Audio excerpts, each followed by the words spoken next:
করিমানা কাম ছাড়ে না মদনে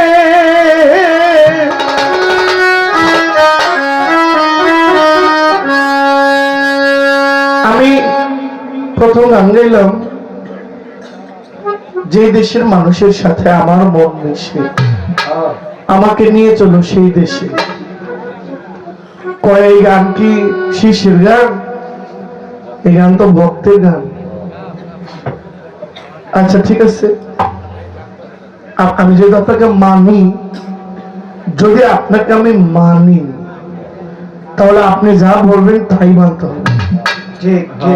এটাই মানা।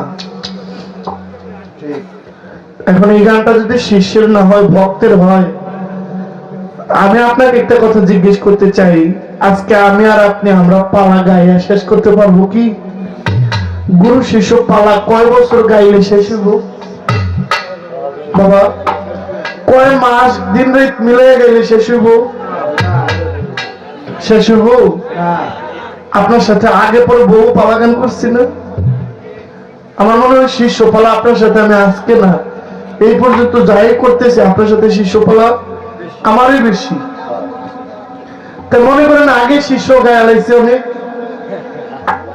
আজকে আবার মাঝখান থেকে ধরছি কি আগে গাইয়া আগে রাস্তাটা ক্লিয়ার করে বহু পতা গায়ে রাখছি, এখন মাঝখান থেকে ধরছি।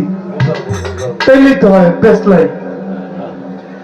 আর যদি বলেন যে শিষ্য একেবারে মূল গোড়া থেকে, এখান থেকে এটার মূলের গোড়ায় গেলে উঠে আসতে বহু সময় লাগবে।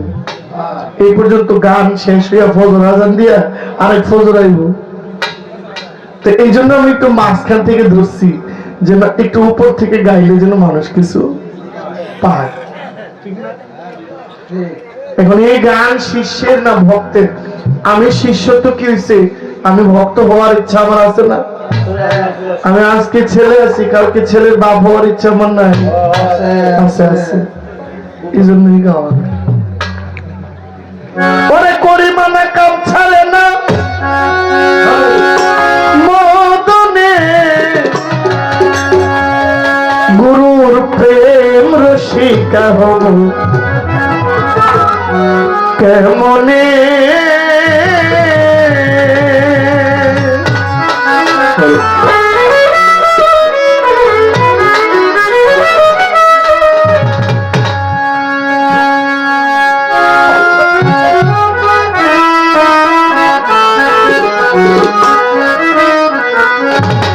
করিমানা কাম ছাড়ে না মদনে, করিমানা কাম ছাড়ে না মদনে, প্রেমের রসিকা হব কেমনে, গুরুর প্রেম রসিকা হব কেমনে। করিমানা কাম ছাড়ে না মদনে, করিমানা কাম ছাড়ে না মদনে, প্রেম রসিকা হব কেমনে, গুরুর প্রেম রসিকা হব কেমনে।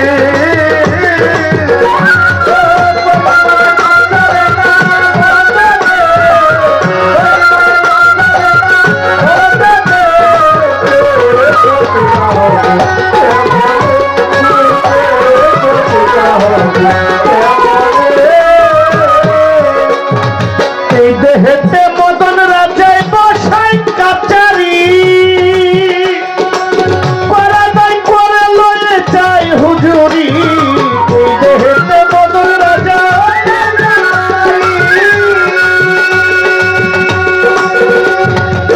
করা দায় করে লয়ে যায় হুজুরি। মদন সে দুষ্ট ভারী, তারে দাও তৌশিলদারি। মদন সে দুষ্ট ভারী, তারে দাও তৌশিলদারি। করে সে মুন্সিগিরি গোপনে,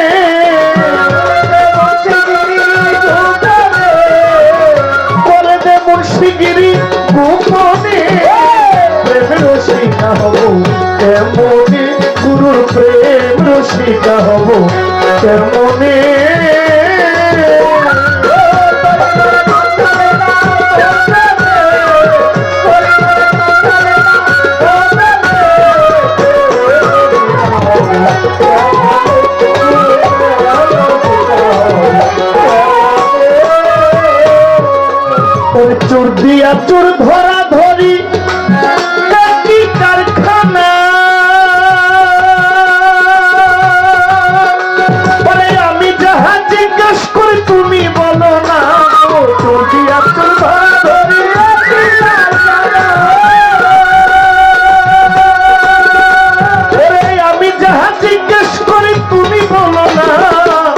সাধুরা চুরি করে চোরেরা পালায় ডরে, সাধুরা চুরি করে চোরেরা পালায় ডরে, সাধুরা চুরি করে চোরেরা পালায় ডরে, নিয়ে যাই শূন্য ঘরে কোনখানে, নিয়ে যাই শূন্য ঘরে কোনখানে, প্রেমের রসিকা হব কেমনে, গুরুর প্রেম রসিকা হব কেমনে।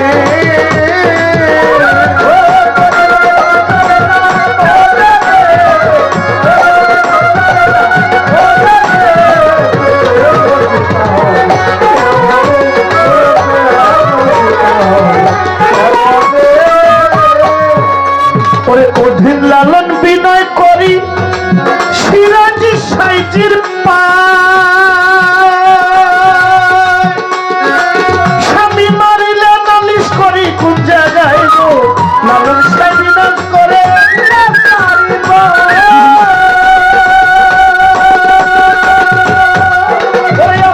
স্বামী মারিলে নালিশ করি কোন জায়গায়, স্বামী মোর প্রাণপতি কি দিয়ে রাখবো রতি, স্বামী মোর প্রাণপতি, স্বামী মোর প্রাণপতি কি দিয়ে রাখবো রতি, কেমনে হব সতী চরণে, কেমনে হব সতী চরণে, প্রেম রসিকা হব কেমনে, গুরুর প্রেম রসিকা হব কেমনে।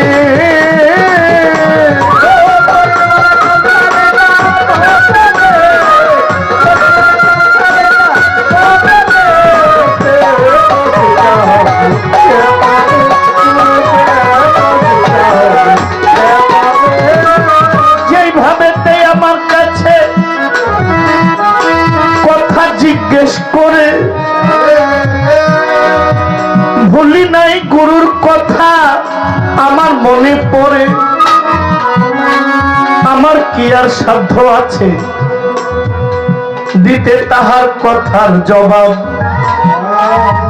আমি যে অবলায় অগলা, আমার অনেক অভাব, আমি কি আর দিতে পারি এই কঠিন কথার জবাব, আমি নাদান নালায়েক, আমার বহু কিছুর অভাব, তবু যদি আমার দয়াল আমার গুরু সহায় হয়, এই কথার জবাব রহিবে নিশ্চয়। বলে তোমার নাম কি, বাবার নাম কি, মায়ের নাম কি, কও দেখি খুলিয়া, বাড়ি কই ঠিকানা কই বলিবে দাঁড়াইয়া, যেদিন আমি ছিলাম সৃষ্টিতে আল্লাহর জাতে মিশিয়া, ওইখান থেকে আল্লাহ একটি নূর প্রকাশ করলেন যাইয়া, ওই নূরের নাম দিয়াছেন নূরে মোহাম্মদ, যার কারণে সৃষ্টি করলেন এই সুন্দর জগৎ। আওয়ালুমা খালাকাল্লাহু মিন নূর, আল্লাহ পাক সর্বপ্রথম সৃষ্টি করেছেন মোহাম্মদী নূর। এই মোহাম্মদী নূরকে 99 লক্ষ বছর ছোট, কয় লক্ষ বছর, 90,000 ইয়ার্স।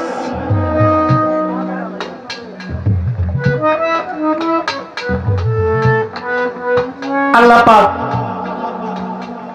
একটা গান আছে না, এই পৃথিবীর আগে পয়দা ছিলেন আমার রাসূল আল্লাহ ইয়া মুহাম্মদ কামলেওয়ালা হাবিব আল্লাহ।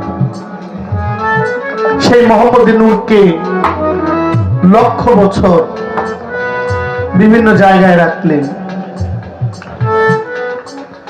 ওই মোহাম্মদী নূরকে একদিন একটা আয়নার সামনে নিয়ে দাঁড় করাইলেন,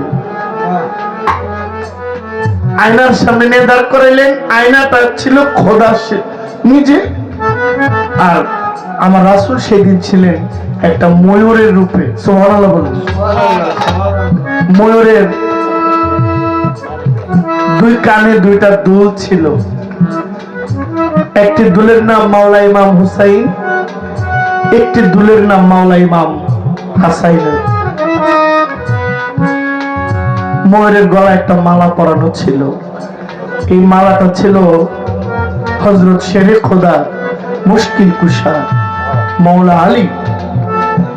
আর ময়ূরের উপরে যে সুন্দর যে একটা তারকা বিশিষ্ট একটা সুন্দর একটা টিকি থাকে, এটা ছিল খাতুনে জান্নাত মা ফাতেমাতুজ জাহরা। আর এই স্বয়ং সম্পূর্ণতাই হইল আমার রাসূল নিজেই। ময়ূর যখন আয়নার সামনে দাঁড়াইয়া গেল, নিজের রূপ দেখিয়া ময়ূর পাগল হইল। কত সুন্দর নিজের রূপ নিজে দেখা এই শরীরের থেকে, ময়ূরের অঙ্গ থেকে মোট 12 ফোঁটা ঘাম মাটিতে ঝরে পড়েছেন। সুবহানাল্লাহ। এই 12 ফোঁটা দ্বারা চন্দ্র, সূর্য, লৌহ, কলম, গ্রহ, নক্ষত্র, মানব, দানব, জিন, ইনসান, ফেরেশতা সমস্ত কিছু আল্লাহ সৃষ্টি করেছেন। কয় ফোঁটা থেকে? মাত্র 12 ফোঁটা ঘাম থেকে। এই ঘাম বলে বা পচিনা বলা হয়। আল্লাহ পাক এই 12 ফোঁটা থেকে সৃষ্টি করলেন জান্নাত, জাহান্নাম, সমস্ত কিছু। এই সৃষ্টির মধ্যে আমিও ছিলাম। এখন এই দুনিয়াতে আসার রাস্তাটা কিভাবে? আমার বাবার শুক্রাণু, আমার মায়ের ডিম্বাণু,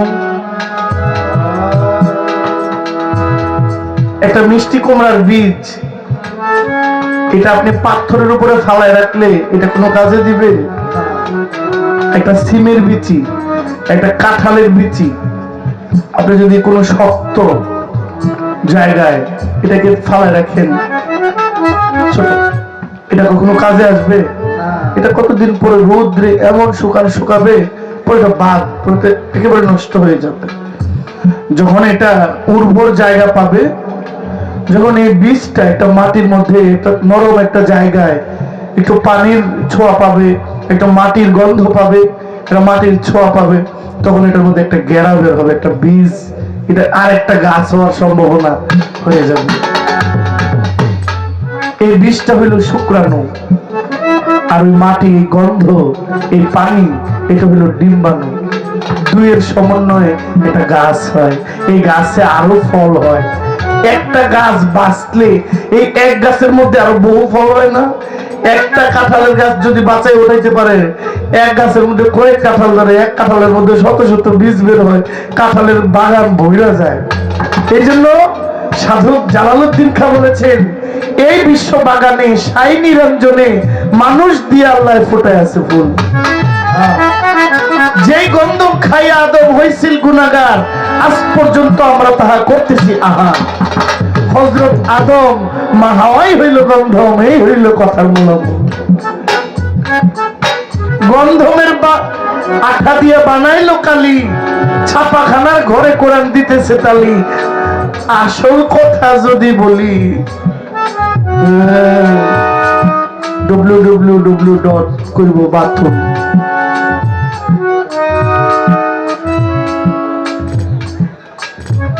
তাহলে মায়ের হইল ডিম্বাণু, মায়ের হইল জরায়ু। কি ও গোয়ালাহি, আমার মাতা পিতার রমন ফলে মায়ের মাতৃগর্ভে পাঠাইলে,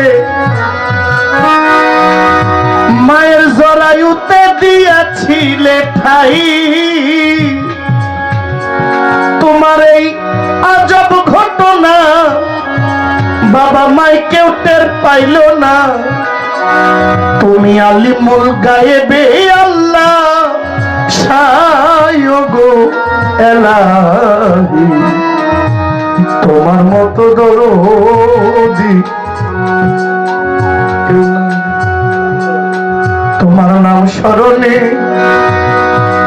ঘূর্ণি দানে আমি তোমার দয়া ভিক্ষা চাই ওগো এলাহি, তোমার মতো দরদি কেউ নাই।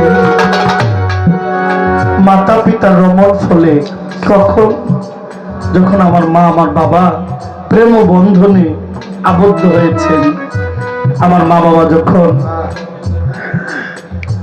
নিজেদের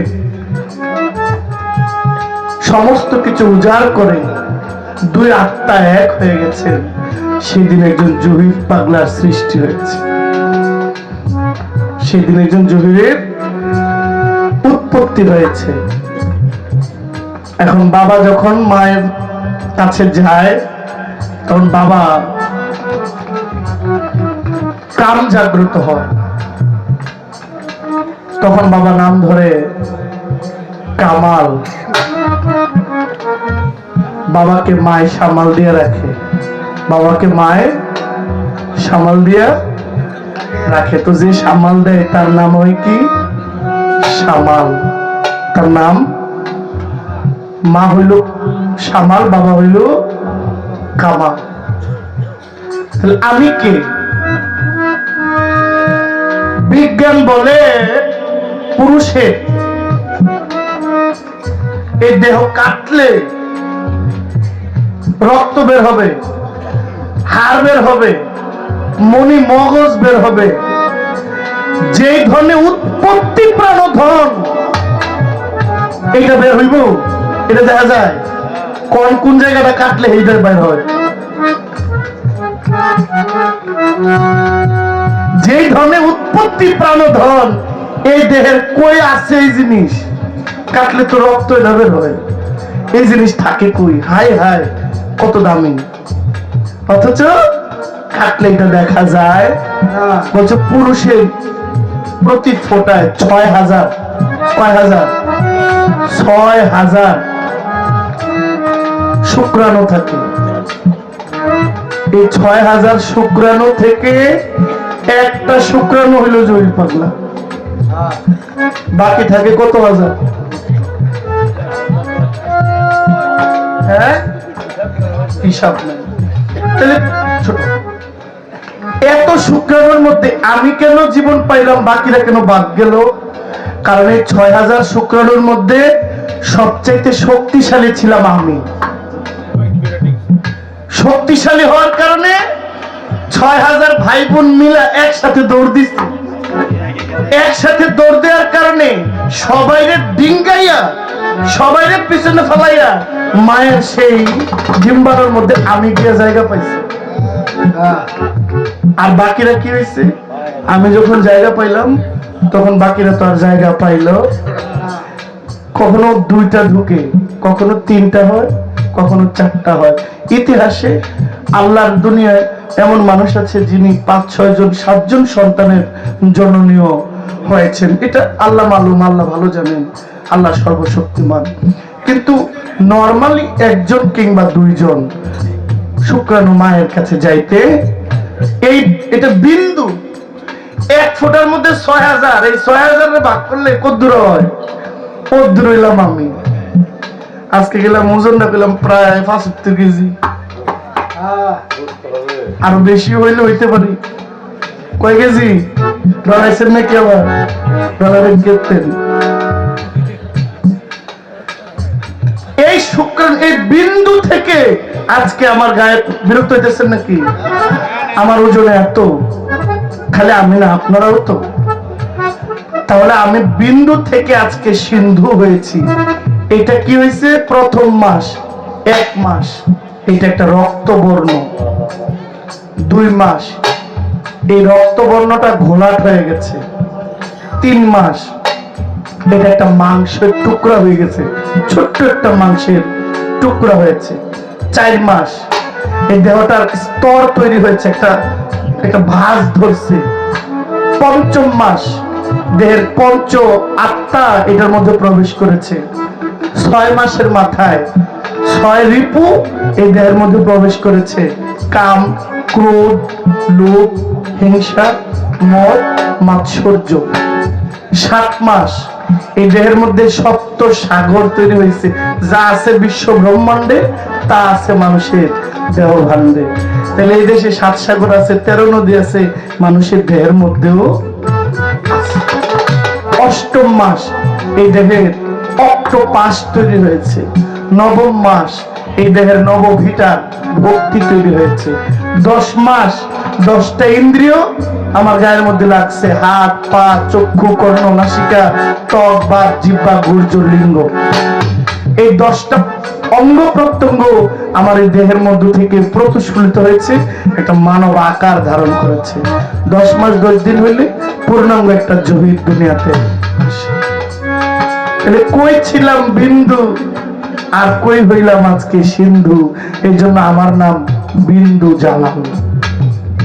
মা এবং বাবার উভয়ে দুজনের রত্ন আমি। এই ছিল আপনার কথা। এখন আমার বাড়ি কই, আমার ঠিকানা কই? গুরু আপনি আমি একসাথেই ছিলাম। কর্মের কারণে আপনি আগায়া আমি পিছাইয়া, স্বভাবের দোষে আপনি আগে আছেন আমি পিছে আছি। যদি আপনার নজর, আপনার সুনজর, আপনার একটু ছায়া পাই, তাহলে আমিও আগায়া যাইতে পারি। এই জন্য দরকার কি আপনার সুনজর।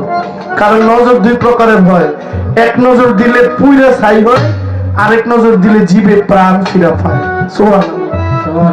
এই জন্য আমি আপনার সেই নজরটা চাই, যেই নজর দিলে মরা গাছেও ফুল।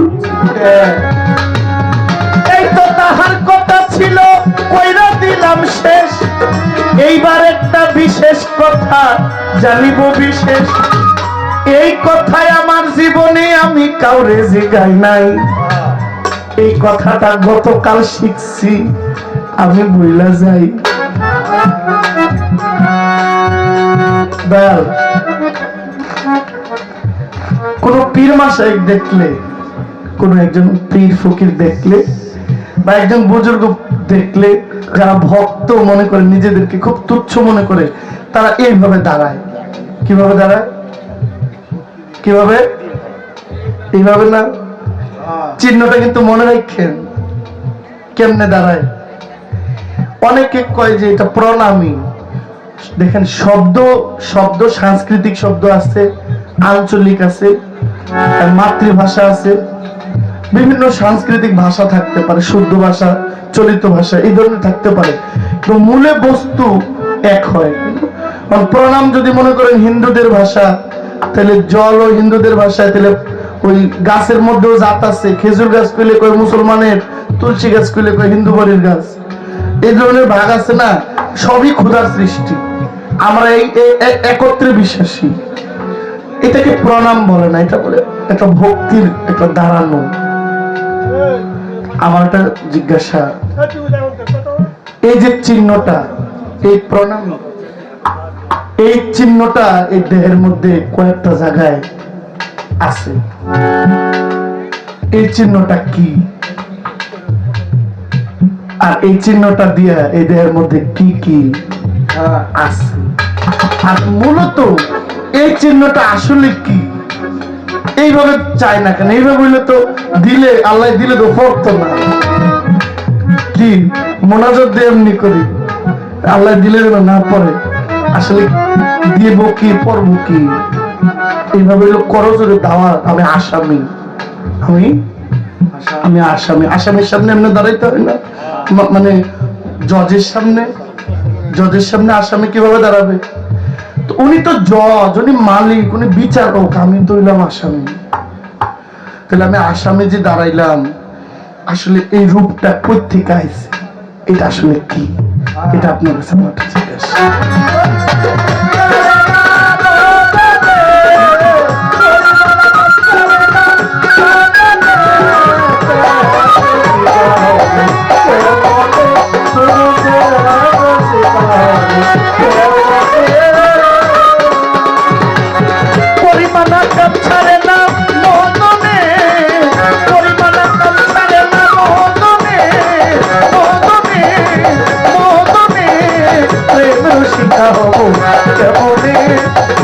রসিকা হব তেমনি, প্রেম রসিকা হব তেমনি।